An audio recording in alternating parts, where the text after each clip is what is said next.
was born and raised in a very close and happy family in Southern California.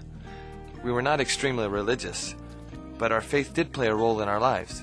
My dad was a successful high school and junior college football coach, and my mom enthusiastically supported him in all he did. I guess you could say that we were a typical Southern California football family.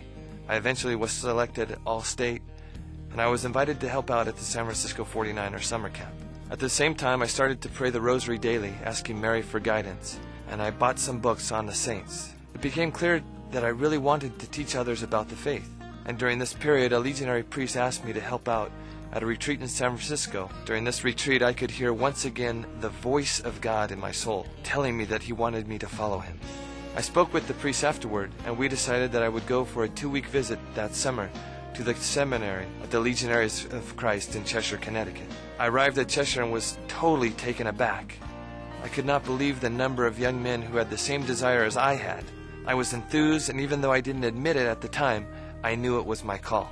Finally, my 2 weeks were up, and I had to make a big decision. I needed to tell my football coach and the San Francisco 49ers if I was going to go back. It was the biggest decision of my life. The question was I going to drop everything that had been the focus of my life for over 10 years and put my life in Christ's hands? After a lot of praying and an overwhelming support of my parents, I decided to leave it all behind, to put my faith in Christ and enter the seminary and become a priest in the Legionaries of Christ. After I was ordained, I actually went home to celebrate my first Mass, and I stopped by football practice where I used to go to college, and I walked out on the field, and there's not too many times a priest walks out on a football field.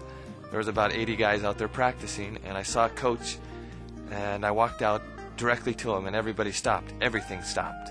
Everybody took off their football helmets and looked over, walked over to me and gave me a hug, and looked at me and said, "Congratulations." He knew I had become a priest, and he started crying, and he just embraced me, trying to hold back the tears. He turned around and I heard him say, "Men, that was one of the greatest football players that had ever walked on this campus. He was an all-state selection, and you all should be very proud of him. He is now a Catholic priest."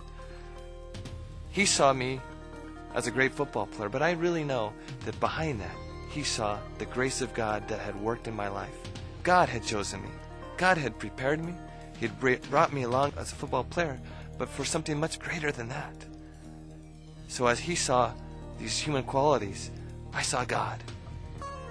Being able to go out and preach Christ, not only with words, but with my life, with a witness, a true witness, was something that I had present before, I had present during, and now I have present at every moment.